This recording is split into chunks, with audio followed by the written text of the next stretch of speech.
இந்த உலகத்தில் பிறந்து வாழுகின்ற வயதுக்கு வந்த ஒவ்வொரு முஸ்லிமுக்கும் இஸ்லாமிய மார்க்கம் 5 விதமான கடமைகளை ஆக்கி வைத்திருக்கின்றது. ரசூலுல்லாஹ் ஸல்லல்லாஹு அலைஹி வஸல்லம் அவர்கள் சொன்னார்கள், புனியல் இஸ்லாமு அலா ஹம்ஸின், இஸ்லாமிய மார்க்கம் என்பது 5 விடயங்களின் மீது கட்டியெழுப்பப்பட்டிருக்கின்றது. ஷஹாதத்தி அன் லா இலாஹ இல்லல்லாஹ் வ அன்ன முஹம்மதர் ரசூலுல்லாஹ், வணக்கத்துக்கு தகுதியானவன் அல்லாஹுவை தவிர வேறு யாரும் இல்லை, முஹம்மத் ஸல்லல்லாஹு அலைஹி வஸல்லம் அவர்கள் அல்லாஹ்வுடைய தூதர் என்று சாட்சி சொல்வதும், வ இகாமிஸ் ஸலா, தொழுகையை நிலைநாட்டுவதும், வ ஈதாஇஸ் ஸகா, ஜகாத் கொடுப்பதும், வ ஸௌமி ரமதான், ரமதானுடைய மாதத்தில் நோன்பு பிடிப்பதும், வ ஹஜ்ஜில் பைத், கஅபத்துல்லாஹ்வை தரிசித்து ஹஜ் செய்வதும் என்ற 5 கடமைகளின் மீது இஸ்லாம் கட்டியெழுப்பப்பட்டிருக்கிறது என்று சொன்னார்கள். அன்பார்ந்தவர்களே, இந்த 5 கடமைகளையும் சுருக்கமாக நாங்கள் எடுத்து நோக்கினால், அல்லாஹுவை ஏற்றுக்கொள்வதும், நபி அவர்களை அல்லாஹுடைய தூதர் என்று ஏற்றுக்கொள்வதும் ஒரு முஃமினுடைய உள்ளத்தில் ஒவ்வொரு வினாடியும் ஆழமாக இருக்க வேண்டும். தன்னுடைய வாழ்க்கையில் ஒரு மணித்தியாலத்தில், ஒரு நிமிடத்தில், ஒரு வினாடியில் அந்த 2இல் ஒன்றை மறுத்தாலும் அவன் இஸ்லாத்தை விட்டு வெளியேறி விடுவான். எனவே ஒவ்வொரு வினாடியும் உள்ளத்தில் இருக்க வேண்டியது அந்த நம்பிக்கை. தொழுகையை பொறுத்தவரையில் ஒவ்வொரு நாளும் 5 நேரம் தொழ வேண்டும். 4 நேரம், ஒரு நாள் 4 நேரம் தொழுதார், வேண்டுமென்று சுபஹ் தொழுகையை விட்டார், வேண்டுமென்று அசர் தொழுகையை விட்டார், ஒன்றில் அவர் முனாஃபிக்குடைய கூட்டத்தில் சேருவார், அல்லது அவர்களுடைய அமல் பாதிக்கப்படும். அசர் தொழுகையை விட்டவருடைய அமல் வீணா போகும்டாங்க ரசூலுல்லாஹ். எனவே ஒரு நேர தொழுகையை வேண்டுமென்று விடுவது பெரும் பாவத்தில் கொண்டு போய் சேர்க்கும் என்பதில் கருத்து வேற்றுமை வரவில்லை. கருத்து வேற்றுமை எங்கே இருக்கிறது தெரியுமா? ஒரு நேர தொழுகையை வேண்டும் என்று விட்டவர் காஃபிர் ஆகுவாரா இல்லையா, கொலை செய்யப்பட வேண்டுமா இல்லையா, இதுலதான் கருத்து வேற்றுமை இருக்கிறது. எனவே ஒரு நாளைக்கு 5 நேரம் தொழுவது கட்டாயம்.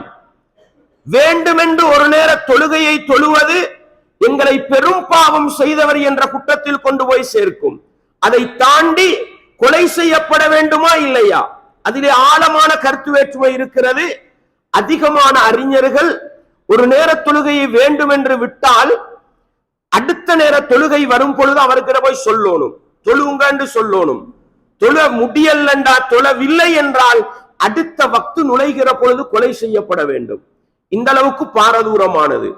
ஜகாத்தை பொறுத்தவரையில் வருடத்தில் ஒரு தடவை குறிப்பிட்ட அளவு பொருளாதாரத்தை கொண்டு அந்த பொருளாதார தொகை அவருடைய கையில் இருக்க ஒரு வருடத்தை கடந்து விட்டால் ஜகாத்து கடமையாகும்.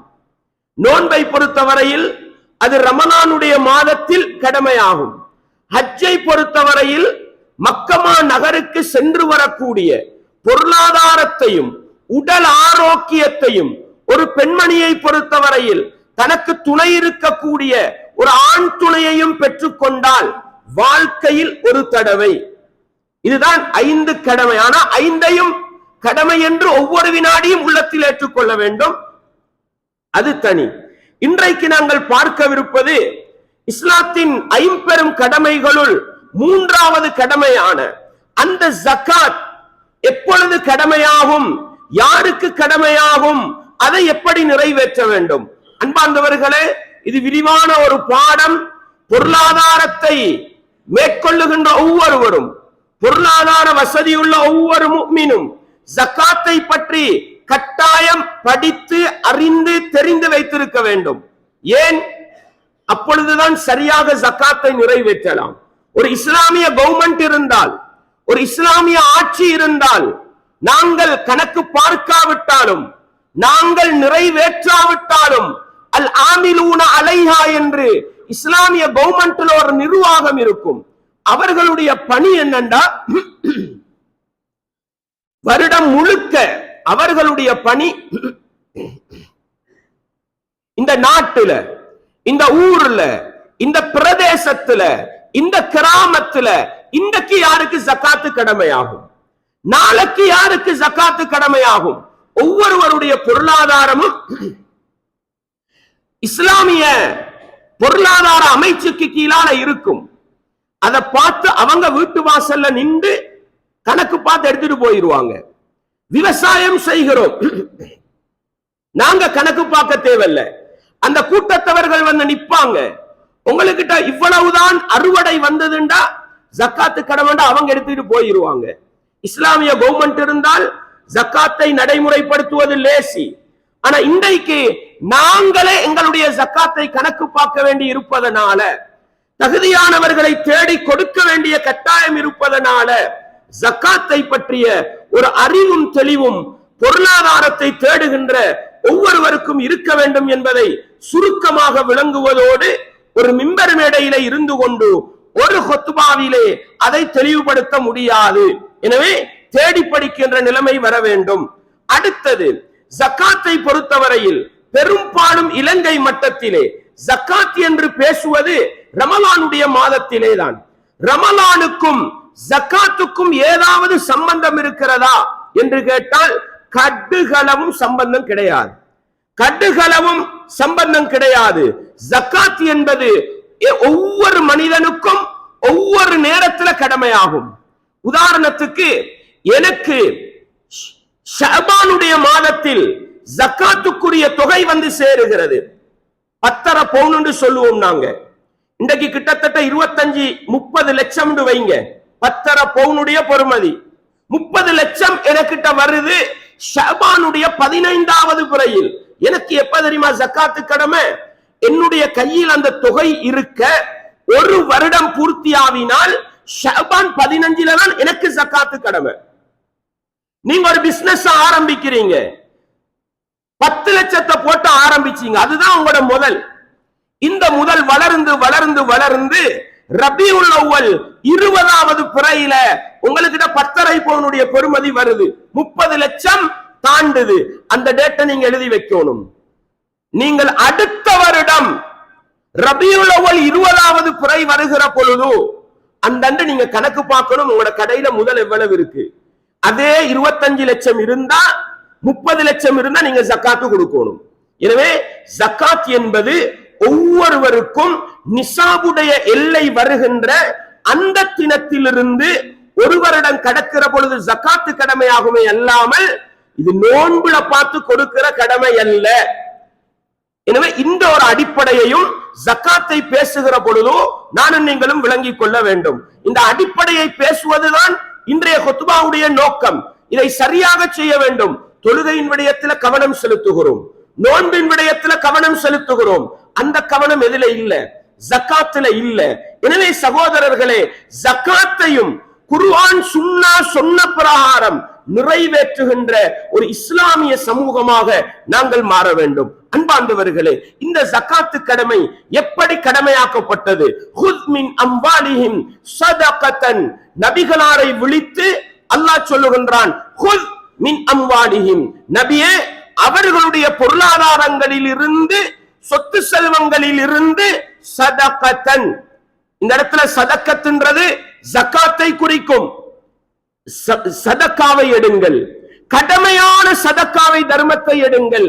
அதன் மூலம் துத்தஹிருஹும் வ துஸக்கிஹிம் பிஹா, அவர்களை சுத்தப்படுத்துகிறீர்கள், அவர்களை தூய்மைப்படுத்துகிறீர்கள். எனவே ஜக்காத்து கொடுப்பதன் மூலம் ஒரு மனிதனுடைய பொருளாதார ரீதியான அனைத்து அசுத்தங்களும் தூய்மை அடையும். மன தூய்மையோடு ஜக்காத்து கொடுத்தால் பொருளாதார ரீதியாக நடக்கின்ற அனைத்து அநியாயங்களும் இல்லாமல் போகும். இதுல தான் 2 வார்த்தையை பாவிக்கிறான். துத்தஹீருஹும், தஹாரத் என்று சொல்லுவோம், துஸக்கீஹிம், தஸ்கியத் என்று சொல்லுவோம். இந்த 2 சுத்தங்களுக்கும் இடையில் ஆழமான வித்தியாசம் இருக்குது. என்ன? தஹாரத் என்றா எங்களுக்கு தெரியும், wudu எடுக்கிறது, குளிக்கிறது, மனிதனுடைய உடல் உறுப்புகளை வெளி அமைப்பில் கழுகுவது, சுத்தம் செய்வது தஹாரத். தஸ்கியத் என்பது உள்ளத்தளவில் சுத்தம் செய்வது. பொருளாதாரத்தில் ஜக்காத்தை சரியாக கொடுக்கிற சமூகமாக இருந்தால் பொருளாதார ரீதியாக எங்களுடைய உடம்பிலே ஒட்டி கொண்டிருக்கின்ற அசுத்தம். எது? ஏமாற்றுவது, பொய் பேசுவது, அநியாயம் இழைப்பது, சுரண்டுவது, லஞ்சம் கொடுப்பது, வட்டி எடுப்பது, இது போன்ற பொருளாதார ரீதியான அசுத்தம் இருக்கிறது. அதை விட்டும் இந்த பொருளாதாரம் எங்களை பாதுகாக்கும். இன்னொரு பக்கத்துல உள ரீதியான பொருளாதார ரீதியான பிரச்சனை இருக்குது. கஞ்சத்தனம் காட்டுறது, சதிமோசம் செய்யறது, உள்ளத்தோடு சம்பந்தப்பட்டது, இரையச்சம் இல்லாம போறது, பொருளாதாரத்தை வைத்து தொழுகையை பாழ்படுத்துவது, பொருளாதாரத்தை வைத்து அல்லாஹ்வை ஏமாற்ற நினைப்பது, இது போன்ற உளரீதியான பாவங்களிலிருந்தும் எங்களை சுத்தப்படுத்துகின்ற ஒரு கடமைதான் ஜகாத் என்ற கடமை. இந்த வசனம் நேரடியாக நபிகளாரை பார்த்து விழிக்கிறது. அதனால அபூபக்கர் ரலியல்லாஹு ஆட்சி காலத்துல ஒரு கூட்டம் வந்தாங்க, முர்த்தத்துகளாகி போனார்கள். என்ன?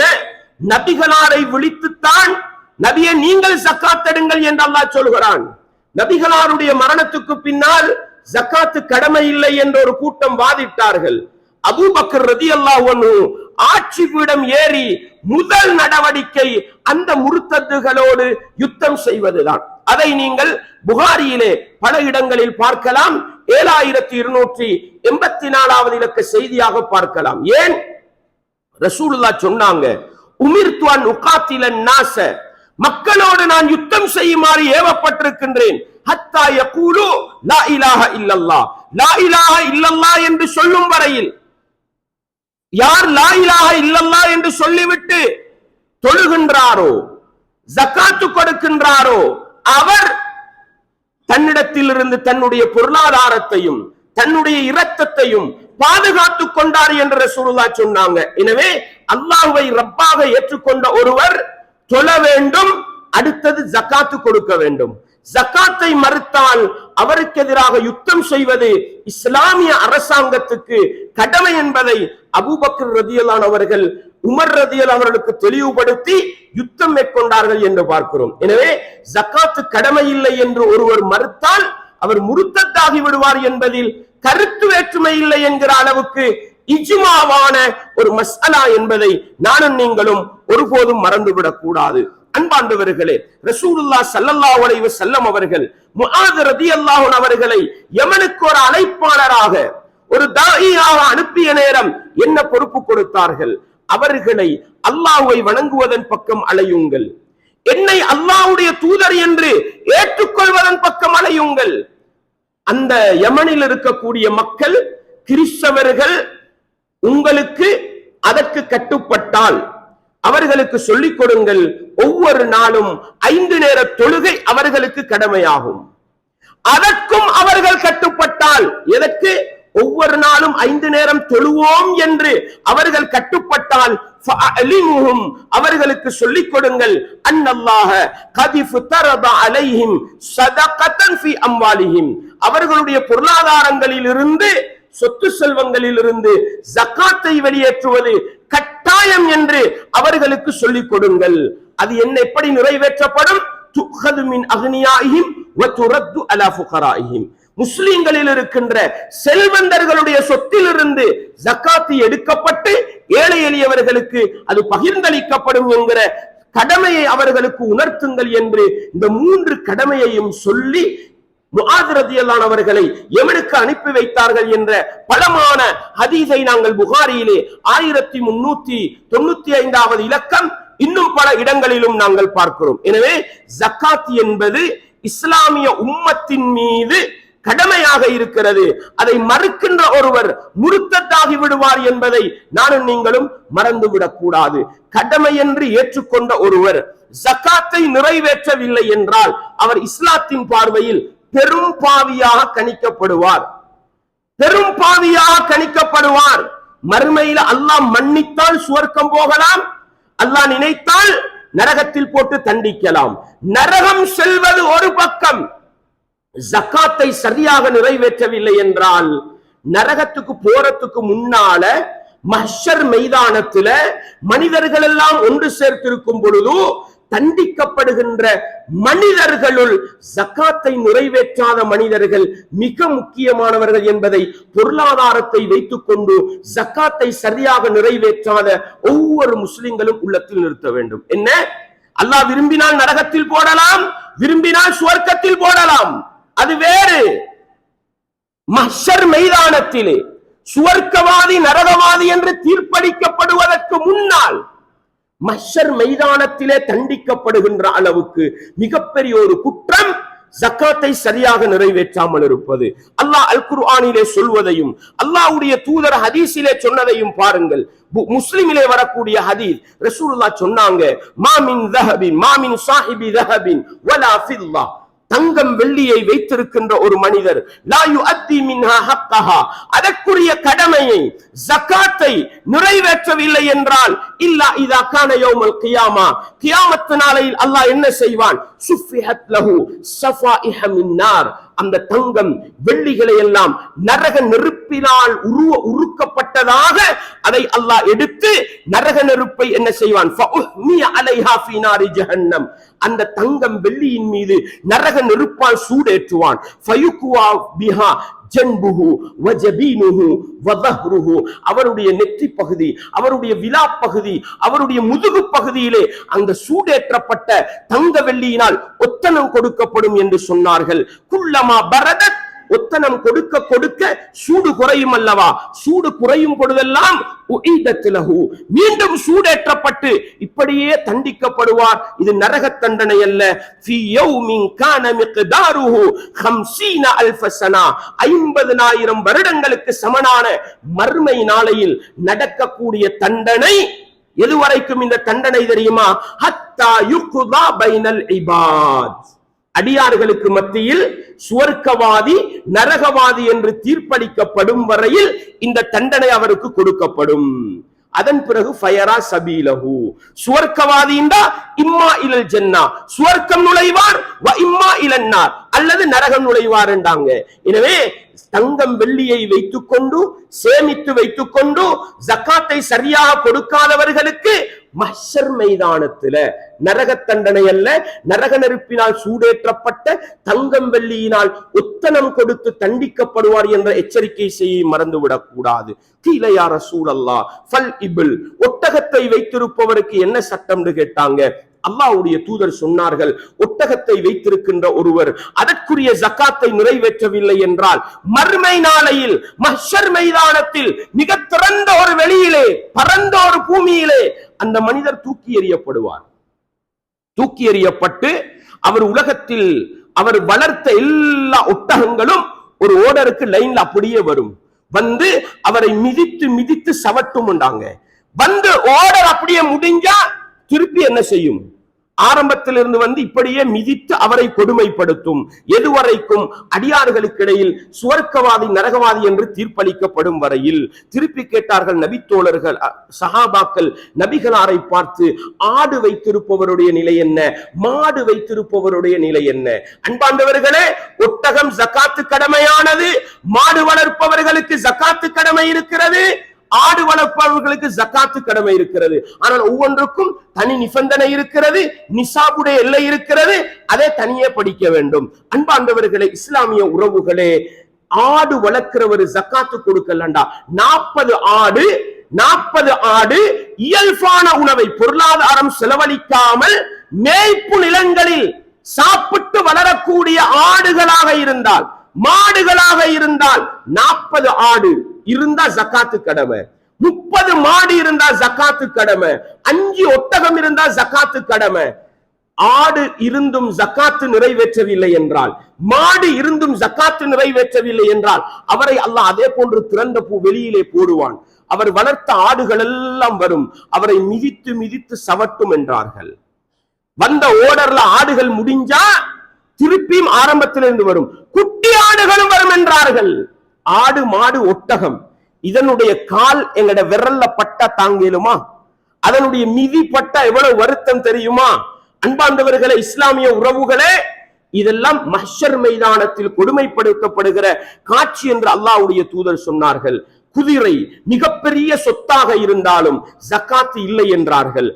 கழுதை அன்றைய சொத்தாக இருந்தாலும் ஜகாத்து கடமை இல்லை என்றார்கள். அடிமை அன்றைய காலத்தில் பெரிய சொத்தாக இருந்தாலும் ஜகாத்து இல்லை என்றார்கள். அன்பார்ந்தவர்களே, இஸ்லாமிய உறவுகளே, இதுதான் ஜகாத்தில் மிருகங்களுக்கு இருக்கிறது. நிறைவேற்றவில்லை என்றால் தண்டிக்கப்படுவார். இந்த தங்கம் வெள்ளியுடைய இடத்திலே பொறுமதி சாரக்கூடிய அனைத்தும் இன்றைக்கு இருக்கின்ற காசு பணங்கள், வியாபார பொருட்கள், நீங்க வாகன பிசினஸ் பண்றீங்க, எல்லாம் உருது திஜாரா என்ற அடிப்படையில, பொறுமதி சார்க்கக்கூடிய விடயங்கள் அடிப்படையில, வருமானம் ஈட்டி தரக்கூடிய அடிப்படையில எதையெல்லாம் நீங்கள் பிசினஸ் என்று, வியாபாரம் என்று அதற்குரிய பொருளாக வைத்திருக்கிறீர்களோ அத்துணையும் என்ன செய்யும்? ஜகாத் கொடுக்க வேண்டிய இடத்தில் வந்து நிற்கும். ஜகாத்தை நிறைவேற்றவில்லை என்றால் மறுமை நாளையில் மஹ்ஷர் மைதானத்தில் தண்டிக்கப்படுவார் என்கிற எச்சரிக்கை செய்தியை மறந்துவிடக் கூடாது. எப்படி அல்லாஹ்வுடைய தூதர் சொன்னார்கள்? புகாரியிலே 1403வது செய்தியை படியுங்கள். மன் ஆத்தாஹுல்லாஹு மாலன், யாருக்கெல்லாம் அல்லாஹ் பொருளாதாரத்தை கொடுத்திருக்கிறானோ, இது பொது, ஆடு மாடு தங்கம் வெள்ளி அதை தாண்டி பொதுவான சொத்துக்கள், ஃபலம் யுஅத்தி ஸகாத்தஹு, அதற்குரிய ஜகாத்தை அவர் நிறைவேற்றவில்லை என்றால் முஸ்ஸில லஹு மாலுஹு யௌமல் கியாமா, கியாமத் நாளையில் அவருடைய சொத்துக்கள் அனைத்தும் சுஜாஅன் அக்ரா, ஒரு வழுக்கை தலை பாம்பாக மாற்றப்படும். வழுக்கை தலை பாம்பாக மாற்றப்படும். லஹு சபீபத்தான், அந்த பாம்புடைய 2 கண்புருவங்களுக்கும் இடையில் கருப்பு புள்ளிகள் இருக்குமாம். யுத்தவ்யகுஹு யௌமல் கியாமா, கியாமத் நாளையில அவருடைய கழுத்திலே அது சுத்தி கொள்ளும், கழுத்திலே அது சுத்தி கொள்ளும். சும்ம யஹுது பிலஹ்ஸமதைஹி, அவருடைய இந்த 2 சக்கை தாடை இருக்குது, சொத்தண்டுவோமே, அந்த 2ஐயும் இறுக்கி கடித்து கொண்டு சொல்லுமாம். சும்ம யகூல் அன மாலுக அன கன்சுக, நான் தான் உங்க பொருளாதாரம், நான் தான் உங்க பொக்கிஷம், எடுத்துக்கொள் என்று சொல்லுமாம். இதை சொல்லிட்டு குர்ஆன் வசனத்தை ஓதி காட்டினாங்க ரசூலுல்லாஹ். வலா யஹ்ஸபன்னல்லதீன யப்ஹலூன பிமா ஆதாஹுமுல்லாஹு மின் ஃபத்லிஹி, அல்லாஹ் அவனுடைய சிறப்பிலிருந்து கொடுத்த சொத்து செல்வங்களை சேமித்து வைத்துக் கொண்டு கஞ்சத்தனம் காட்டுபவர்கள் ஹுவ கைரன் லஹும், அது அவர்களுக்கு நல்லது என்று நினைச்சிடவானம். என்ன? சொத்து செல்வங்களை சேமித்து வைத்துக் கொண்டு ஜகாத்து கொடுக்காமல் கஞ்சத்தனம் காட்டுகின்ற அந்த மனிதர்கள் அந்த சொத்து செல்வம் நல்லது என்று நினைக்க வேண்டாம். பல் ஹுவ ஷர்ருல் லஹும், மாறாக அது அவர்களுக்கு கெடுதியானது, அது அவர்களுக்கு தீங்கு தரக்கூடியது. ஸயுதவ்வகூன மா பகிலு பிஹி யௌமல் கியாமா, உலகத்தில் கஞ்சத்தனம் காட்டிய அந்த பொருளாதாரத்தை வைத்து மறுமை நாளையில் அவர்கள் மாலை அணிவிக்கப்படுவார்கள். இந்த வசனத்தை, குர்ஆன் வசனத்தை அல்லாஹ்வுடைய தூதர் தெளிவுபடுத்துறாங்க. இப்படி மாலை அணிவிக்கப்படும் என்றால் பாம்பு வடிவத்தில் மாலை அணிவிக்கப்படும். அன்பாண்டவர்களே, அந்த பாம்பு என்ன செய்யும்? கடிக்கும். அந்த பாம்பு இவனை விட்டு வைக்காது. கடைசியில ஏலாம் என்ன செய்வான்? அப்படியே அந்த பாம்புடைய வாயுளுக்கு அந்த சொத்துக்களை எடுக்கிறதுக்கு கையை போடுவானாம். கையை கடித்து குதறும் என்றார்கள் அல்லாஹ்வுடைய தூதர் ஸல்லல்லாஹு அலைஹி வஸல்லம் அவர்கள். இதுவெல்லாம் நரக தண்டனை அல்ல, மஹ்ஷர் மைதானத்திலே நடக்கக்கூடிய மிக பயங்கரமான நிகழ்வு. எனவே சகோதரர்களே, ஜகாத் என்பது சாதாரணமான ஒரு கடமை கிடையாது, மிகவும் கவனம் செலுத்த வேண்டிய கடமை. அதிலே கவனம் செலுத்தவில்லை என்றால், முறையாக கணக்கு பார்த்து சரியாக கொடுக்கவில்லை என்றால் மறுமையிலே மஹ்ஷர் மைதானத்திலே கடுமையாக தண்டிக்கப்படுகின்ற நிலை வரும். படைத்தவன் ரப்பு தீர்ப்பளிக்கும் பொழுது அவனுடைய நாட்டத்தின்படி மன்னிக்கவில்லை என்றால், ஷிர்க்கை தவிர்ந்த எல்லா பாவங்களையும் எல்லாம் மன்னிப்பான் தானே? யாருக்கு? அல்லாஹ் நாடியவர்களுக்குத்தான். அல்லாஹ் நாடின அந்த லிஸ்ட்ல அல்லாஹ் பாதுகாக்கட்டும். ஜகாத்து கொடுக்காத எங்களுடைய பெயர் வந்து விட்டால் நரக தண்டனை அதைவிட பயங்கரமானது, அதை அனுபவிக்க வேண்டிய மோசமான நிலை வரும் என்பதை உள்ளத்திலே ஆழமாக நிறுத்தி கொண்டு ஜகாத்தை பற்றி கொஞ்சம் படிப்போம். எங்களுடைய பொருளாதாரத்துக்கு நாங்கள் எப்படி ஜகாத்து கொடுக்க வேண்டும் என்கிற சட்டதிட்டங்களை விளங்கி இஸ்லாமிய வரம்புக்குள் முறையாக ஜகாத்தை நிறைவேற்றி மஹ்ஷர் மைதானத்திலே ஏற்படுகின்ற கேவலம் அகோரமான நிலையிலிருந்தும் பாதுகாப்பு எடுத்துக்கொண்டு நரக தண்டனையிலிருந்தும் விடுபட்டு நேரடியாக சுவர்க்கம் நுழைகின்ற நல்லவர்கள் கூட்டத்தில் பேர் பதித்துக் கொள்ள நானும் நீங்களும் முயற்சி செய்ய வேண்டும். வல்லவன் ரஹ்மான் எங்கள் அனைவருக்கும் துணை புரிய வேண்டும். வஆகிரு தஅவானா அனில் ஹம்துலில்லாஹி ரப்பில் ஆலமீன்.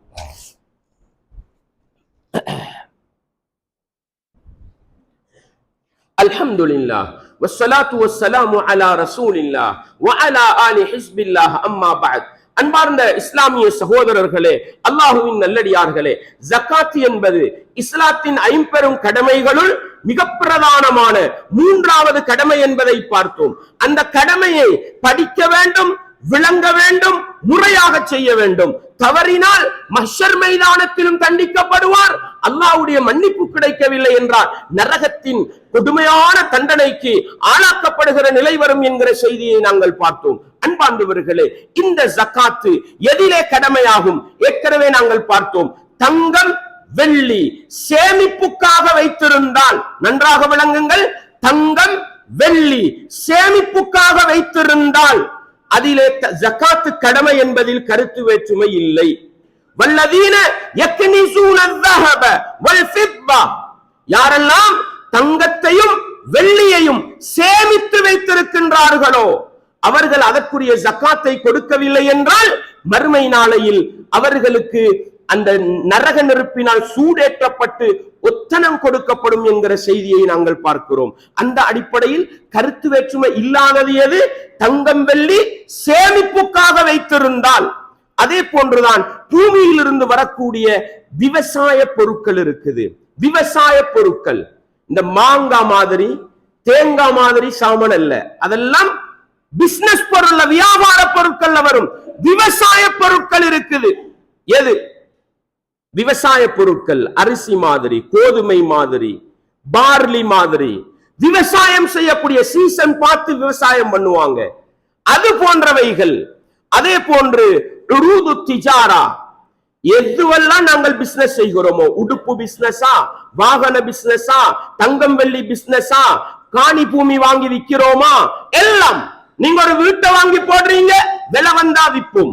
காணி வாங்கி போடுறீங்க, விலை வந்தா விற்போம். 10 வருஷம் உங்களோட ஹக்குல இருக்குது. 10 வருஷம் உங்களோட நோக்கம் என்ன?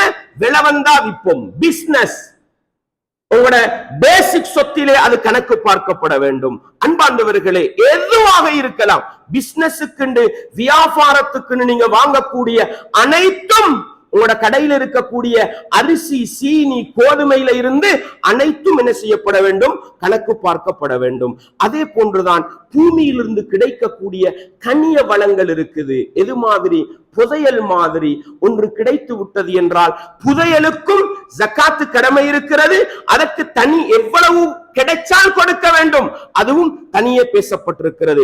இந்த பகுதியை நானும் நீங்களும் விளங்க வேண்டும். அன்பார்ந்தவர்களே, எவ்வளவு இருந்தால் கொடுக்க வேண்டும்? ரசூலுல்லாஹ் ஸல்லல்லாஹு அலைஹி வஸல்லம் அவங்க தங்கம் வெள்ளியை வைத்து சொன்னார்கள், 40 மிஸ்கால்.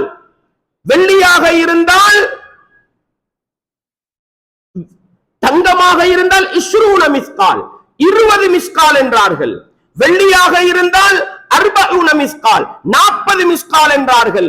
இரண்டையும் எங்களுடைய கிலோகிராமிலே பார்ப்பதாக இருந்தால் 85 கிராம், 85 கிராம் தங்கம் இருந்தால், இதான் 10.5 பவுன்ன்றது.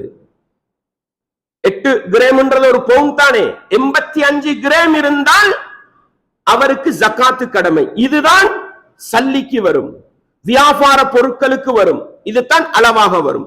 நீங்க சேமிச்சு வச்சிருக்கிற சல்லி 10.5 பவுனுடைய அளவை அடைந்தால் அதுதான் ஜகாத்துடைய அடிமட்ட கணக்கு.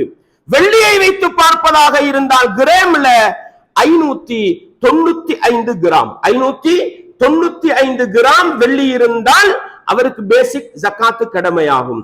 இன்றைக்கு பொதுப்படையாக அறிஞர்கள் தங்கத்தை அளவாக எடுத்து அதிலிருந்து கூட, இன்னைக்கு தங்கம் தான் பிரதானமா என்ன செய்து வெள்ளியை விட பொருளாதாரத்துடைய ஏற்றத்தாழ்வை தீர்மானிக்கிற ஒன்றாக இருக்கிறதுனால தங்கத்தை பிரதானமாக வைத்து எங்களுடைய கணக்கை பார்ப்போம் என்றது கிட்டத்தட்ட கருத்து வேற்றுமை இல்லைன்ற அளவுக்கு அறிஞர்கள் என்ன செஞ்சிருக்கிறாங்க, பேசி இருக்கிறாங்க. எனவே 85 கிராம் பேசிக் அளவு ஒரு மனிதனுக்கிட்ட பொருளாதாரம் வந்தால் ஜகாத்து கடமையாகும். எப்ப கடமையாகும்? இதா ஹால அலைஹில் ஹவுலு. என்ன? இந்த 85 கிராம் பெறுமதியான சொத்து வந்த அண்டையில இருந்து ஒரு வருடம், எது ஜனவரி பிப்ரவரி சூரிய கணக்குப்படி அல்ல, எது முஹர்ரம் சஃபர் ரபியுல் அவ்வல் ஹிஜ்ரி கணக்குப்படி, பிறை கணக்குப்படி என்ன செய்ய வேண்டும்?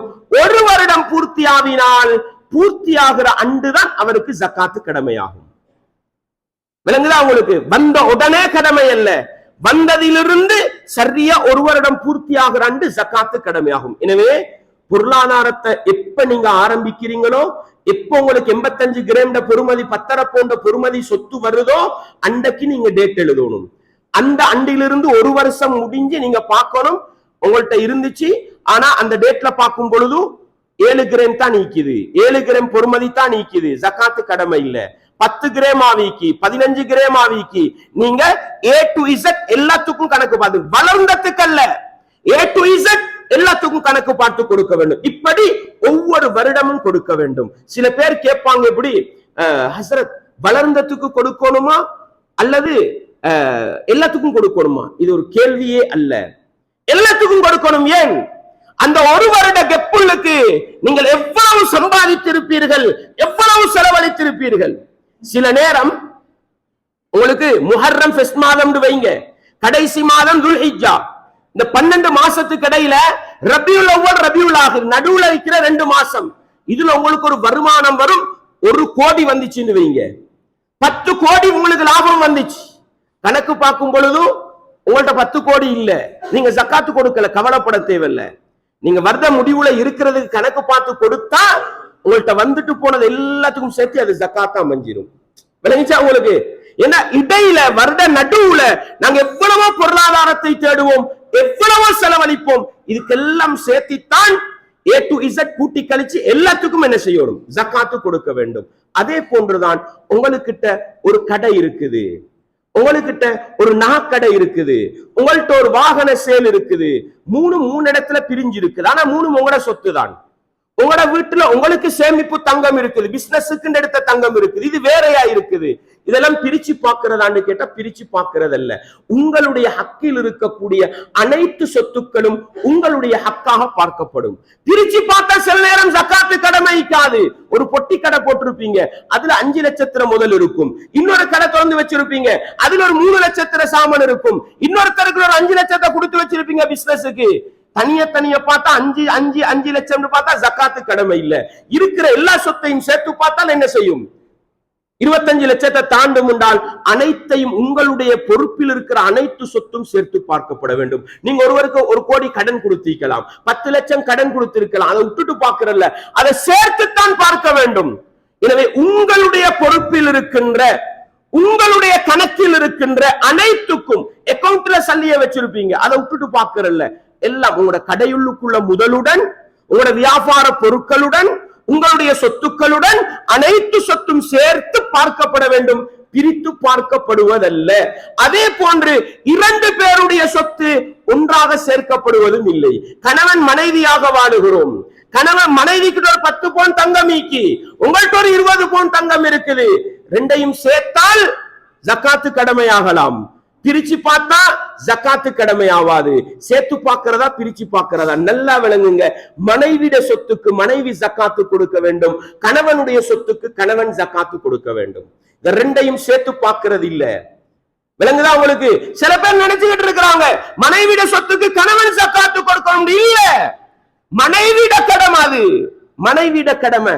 எப்படி கொடுப்பா? அவ பிசினஸ் பண்றா இல்லையே, அவ ஒரு மொட்டை விக்கட்டும், ஒரு மோதிரத்தை விக்கட்டும், அதையே தங்கத்தையே ஜக்காத்தா கொடுக்கட்டும், இல்லண்டா ஒரு நகையை எடுத்து அதுல கணக்கா கிராம் கணக்கு ஒரு துண்டை உடைச்சு கொடுக்கட்டும். ஏன்னா உடைஞ்ச தங்கம் பாவிக்கிறது இல்லையா, உடைஞ்ச தங்கம் வச்சுக்கிறது இல்லையா? தங்கம் உடைஞ்சாலும் பொறுமதிதான், அது பொறுமதி குறையாது.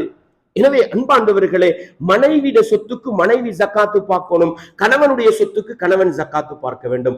நாங்கள் 2 பேர் சேர்ந்து ஒரு பிசினஸ் பண்ணுகிறோம், 3 பேர் ஷேர் போட்டு ஒரு பிசினஸ் பண்ணுகிறோம். எப்படி பார்க்கிறது? பிரிச்சு பார்த்தா 5 லட்சமா இருக்கும், சேர்த்து பார்த்தா 25 லட்சத்தை தாண்டும். ஒரு இடத்தில் செய்கிற பிசினஸை பிரித்து பார்க்க முடியாது. ஒரு கடைக்குள் ஒரு இடத்தில் வைத்து செய்கிற சொத்தை பிரித்து பார்க்க முடியாது, சேர்த்து பார்க்க வேண்டும். இது முஷா என்றுவாங்க, அவர்ட இவர்ட பார்க்கறல்ல. முழு கடையுள்ளுக்குள்ள சொத்துக்கும் முழுக்க ஜக்காத்து கொடுத்துட்டு தான் லாபம் பிரிப்போம். இதை நானும் நீங்களும் என்ன செய்ய வேண்டும்? ஜக்காத்துடைய பாடத்தில் மிக கவனமாக விளங்க வேண்டும். எனவே அன்பாண்டவர்களே, இதுதான் ஜக்காத்து கொடுக்க வேண்டியது. தேங்காய் இருக்குது, தேங்காய் பிக்கிற நேரம் எல்லாம் ஜக்காத்து கொடுக்க வேண்டுமா? சதக்கா கொடுக்கலாம். மாங்காய் இருக்குது, மாங்காய் சீசன், விக்கிற நேரமெல்லாம் ஜக்காத்து கொடுக்க வேண்டுமா? இதெல்லாம் வியாபார பொருட்கள் என்ற பட்டியல்ல வரும். வித்து முடிச்சிட்டா வருஷ முடிவுல அதுல லாபம் சேர்ந்தா ஜக்காத்து கடமை, இல்லையா ஜக்காத்து கடமை இல்ல. மாதாந்தம் வருமானம் எடுக்கிறவங்க சில பேருக்கு 10 லட்சம் லாபம் வரும். என்ன செய்வாங்க? ஆபீஸ்ல வேலை செய்வாங்க, அரசாங்க உத்தியோகத்தரா இருப்பாங்க. 5 லட்சம் 10 லட்சம் என்ன செய்யும்? மாத சம்பளம் வரும். சம்பளத்துக்கு ஜக்காத்து கிடையாது. கூலிக்கு ஒரு கடையை கொடுத்து வச்சிருப்பீங்க, கடைக்கு ஜக்காத்து கிடையாது. விக்கிற எண்ணம் வராத வரையில் கூலிக்கு ஜக்காத்து இருக்கு. ஒரு வாகனத்தை வாங்கி ஓட கொடுத்திருப்பீங்க, வாகனம் விக்கிற ஐடியா வரும் வரையில ஜக்காத்து கடமை இல்ல. வரக்கூடிய கூலிக்கு ஜக்காத்து கடமை. எப்ப இந்த சொத்துக்கள் எல்லாம் உங்களோட அக்கவுண்ட்ல சேருது வச்சுக்கோங்களே, மாசம் உங்களுக்கு 1 லட்சம் வருமானம், ஆனா உங்களோட பேசிக் 8.5 பவுன் பொருளாதாரத்தை தாண்டி இருக்குது. மாத வருமானத்தை செலவழிக்கிறீங்க. ஒவ்வொரு மாதமும் 2000 ரூபாய் 3000 ரூபாய் 5000 ரூபாய் அக்கவுண்ட்ல சேருது. சேர்ந்து உங்களோட மாச வருமானத்துல வருடம் முடியும் பொழுது கணக்கு பார்க்கும் பொழுது உங்களோட மாச வருமானத்தில் வந்து ஒரு 50,000 கூடி இருக்குதுண்டா, 25-30 லட்சம் பிளஸ் உங்களோட மாத சேர்வையும் சேர்த்து ஜக்காத்து கொடுப்பீங்க. விளங்குதா உங்களுக்கு? ஒரு கடையை கூலிக்கு கொடுத்திருந்தீங்க, கடையில கூலி வருது, 1 லட்சம் வருது, 2 லட்சம் வருது, வந்த உடனே கொடுக்கணும்ன்றதல்ல உங்களோட பேசிக் ஜக்காத்து கடமை. பேசிக் ஜக்காத்து கடமை இல்லைண்டா சம்பளத்துக்கு கூலிக்கு மொத்தமா ஜக்காத்து கடமை இல்ல. பேசிக் கடமையான நிலையில நீங்க வருட முடிவு எப்ப ரபியுல் அவ்வல் 25ஆம் தேதி பாக்குறீங்க, உங்களோட கூலி வந்ததுல செலவு போக ஒரு 5,000 சேர்ந்திக்கு, 10,000 சேர்ந்திக்கு, 1 லட்சம் மிஞ்சிக்கு, A to Z எல்லாத்தையும் கணக்கு பார்த்து கொடுத்துருவீங்க. விளங்குதா உங்களுக்கு? இதுதான் ஜக்காத்து கொடுக்கிற முறை என்பதை நானும் நீங்களும் விளங்க வேண்டும். எவ்வளவு கொடுக்க வேண்டும்? 100க்கு 2.5% தங்கத்திலும் வியாபார பொருட்களிலும் சொத்து செல்வங்களிலும். ஆடு மாடு தனி கணக்கு இருக்குது. ஆடு மாடு நீங்க பிசினஸுக்கு எடுத்து போட்டிருந்தா கட்டாயம் வியாபார பொருட்களில் சேர்க்க வேண்டும். வாகனம் வியாபார பொருட்களில் போட்டிருந்தால் கட்டாயம் உங்களோட சொத்து செல்வங்களில் வியாபார பொருட்களில் சேர்க்க வேண்டும். விக்கிறதுக்கு இல்லாம ஆடு மாடு வளர்க்குறீங்க, வியாபாரம் இல்லாம சும்மா நீங்க ஒரு பொழுதுபோக்குக்கும் உங்களோட ஒரு சொத்து காட்டுறதுக்கும் வளர்க்குறீங்கன்னா 40 ஆடுன்றது பேசிக்கா இருக்கும். அதை கொஞ்சம் படிங்க. நம்ம ஆடு வளர்க்கிறார்கள் கட்டாயம் தேடி படிங்க, அதை சொல்றதுக்கு நேரம் இடம் கொடுக்காது. அதே போல விவசாயம் பண்றவங்க இருந்தா அதுக்கும் குறிப்பிட்ட அளவிற்கு தேடி படிச்சுக்கோங்க. இது இல்லாம சொத்து செல்வம், தங்கம் வெள்ளி, காசு பணம், வியாபாரத்துக்கு எடுத்த காணி பூமி, வாகனம், வீடு, இதெல்லாம் என்ன செய்யணும்? 100க்கு கணக்கு பார்த்து 2.5%, 100க்கு கணக்கு பார்த்து 2.5% ஜக்காத்து கொடுக்கப்பட வேண்டும் என்ற பாடத்தை நானும் நீங்களும் சுருக்கமாக விளங்க வேண்டும். அன்பார்ந்தவர்களே, இஸ்லாமிய உறவுகளை, இதுல இஸ்லாமிய வரலாற்றுல அதிக அளவுல கருத்து வேற்றுமை இருக்கக்கூடிய ஒன்றுதான் தங்கம் வெள்ளி. சேமிப்புக்கு வந்தா கொடுக்கணும். தங்கம் வெள்ளியை ஆபரணமாக பாவிக்கக்கூடிய பெண்களுக்கு ஜக்காத்து கடமையா? நீங்க உங்கள்ட்ட ஒரு 25-30 பவுன் இருக்குது, நீங்க உங்களோட மனைவிக்கு பாவிக்க சொல்லி கொடுக்குறீங்க. உங்களோட தான் மனைவி, நீங்க பாவிங்கன்னு கொடுக்குறீங்க. பாவிக்கும் தங்கத்துக்கு ஜக்காத்து கடமையா? இதுல இஸ்லாமிய அறிஞர்களுக்கு மத்தியில ஆழமான கருத்து வேற்றுமை இருக்குது. பிரதானமாக இதுல 2 கருத்து சொல்லுவாங்க, நல்லா விளங்கிக்கங்க. இத கருத்து வேற்றுமை வாரத்துக்கு அடிப்படை காரணம், தங்கம் வெள்ளியை வைத்திருப்பவர் ஜக்காத்து கொடுக்கவில்லை என்றால் இந்த பொது வசனத்தை வச்சு அறிஞர்கள் சொன்னாங்க கட்டாயம் ஜக்காத்து கொடுக்க வேண்டும், கட்டாயம் ஜக்காத்து கொடுக்க வேண்டும் என்று ஒரு சாரார் சொன்னாங்க. ஒரு சாரார் சொன்னாங்க இது காணி பூமி மாதிரி, சொந்த பாவனைக்கு வைத்திருக்கிற வாகனம் மாதிரி, பாவனை தங்கம் பெறுமதியற்றது. பாவனை தங்கத்துக்கு விலைக்கா? விக்கிற ஐடியா வந்தா தான் விலை வரும். விக்கிற ஐடியா வரும் வரையும் அது பாவனை தங்கம். வீடு 1 கோடி பெறுமதியான வீடு ஜக்காத்து கடமையா? இல்ல. நாங்க பாவிக்கிற KDH வாகனம் 1 கோடிக்கு மேல பெறுமதி, ஜக்காத்து கடமையா? இல்ல. ஒரு காணி வாங்கி போட்டிருக்கிறோம், சொத்தா போட்டிருக்கிறோம், விக்கிற ஐடியா இல்ல. நம்ம மௌத்தா போனா புள்ள குட்டி பிரிச்சு கொள்ளட்டும்.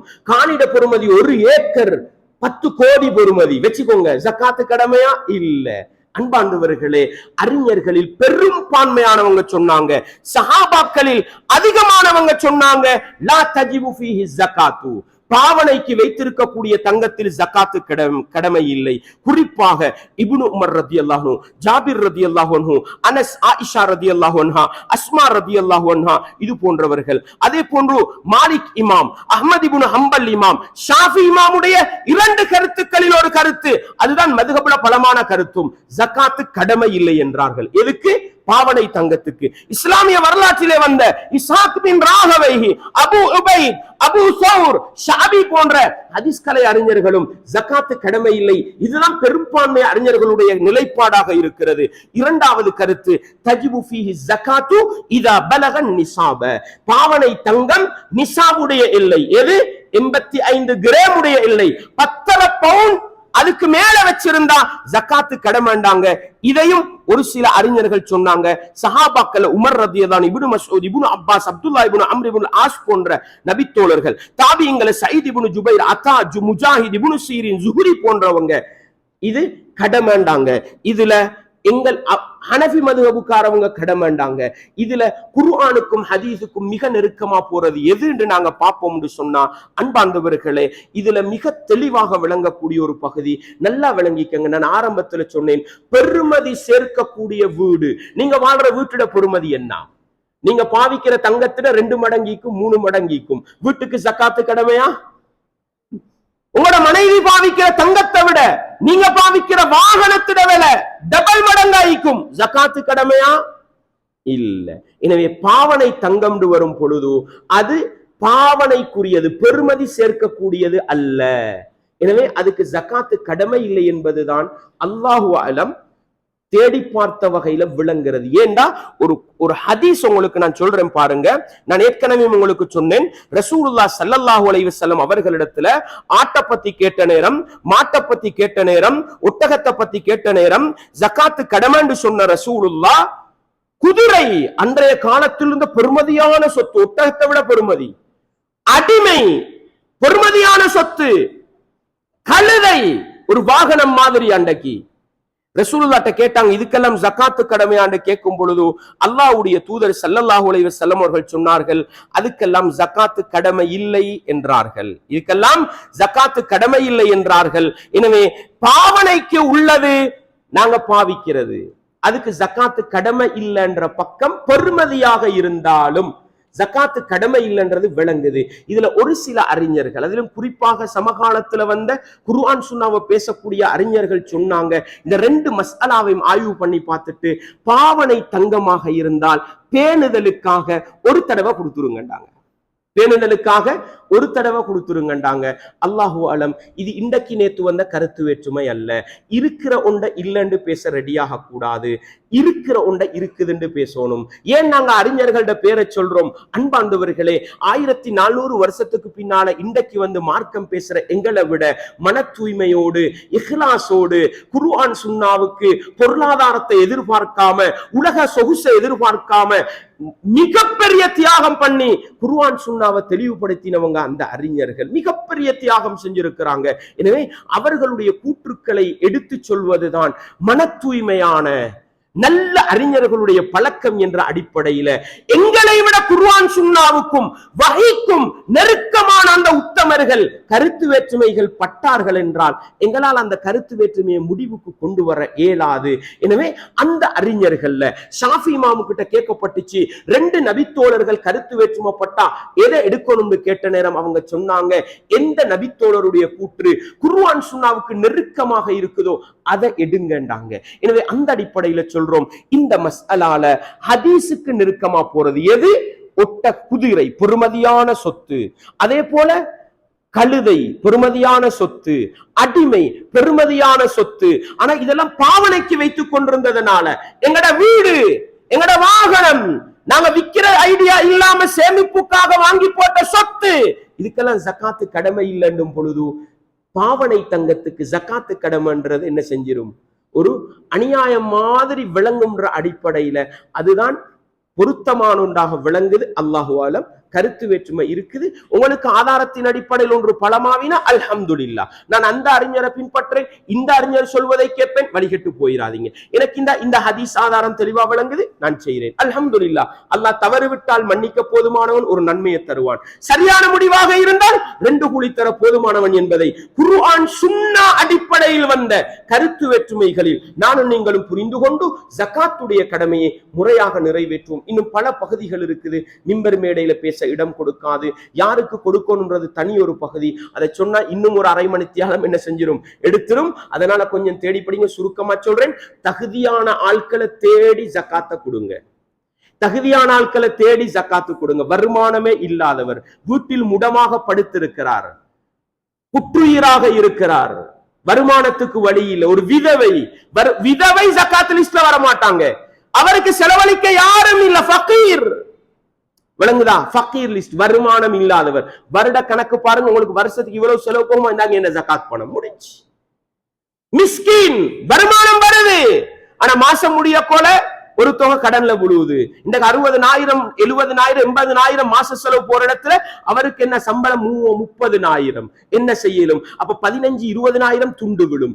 வருஷ கணக்கு பார்க்கிறோம், இந்த 1.5 லட்சம் வருதா, என்ன ஜக்காத்து கொடுத்துருங்க மிஸ்கின். அதே போல சொகுசு வாழ்க்கைக்காக, ரோலிங் பிசினஸுக்காக கடன் எடுக்காமல், தேவைக்காக கடன் எடுத்தார். வீடு கட்டினார், ஒழுகுது, கூரையை செய்யணும், கரண்ட் எடுத்துக்கொள்ளலாம், எடுக்க கடன் எடுத்தார். இது மாதிரி தேவைக்கு கடன் எடுத்தவர், கஷ்டத்துக்கு கடன் எடுத்தவர், அடைச்சு கொள்ள வழி இல்லாம இருக்கிறார், கடனாளிக்கு கொடுங்க ஜக்காத்தை. இன்றைக்கு இருக்கிற கூட்டங்கள்ல மிக தெளிவான கூட்டம் யாரு? இந்த 3 பேரும் தேடி கொடுங்க, அளந்து கொடுங்க, கணக்கா கொடுங்க. ஜக்காத்ன்றது முறையாக செய்ய வேண்டியது. தவறினால் மறுமையிலே கேவலப்பட வேண்டி வரும். வல்லவன் ரஹ்மான் சட்டங்களை சரியாக விளங்கி முறையாக நிறைவேற்றுகின்ற நல்ல மக்களாக என்னையும் உங்களையும் எல்லா ஈமானிய உறவுகளையும் ஆக்கிவிட வேண்டும். வ ஆகிரு தஅவானா அனில் ஹம்துலில்லாஹி ரப்பில் ஆலமீன்.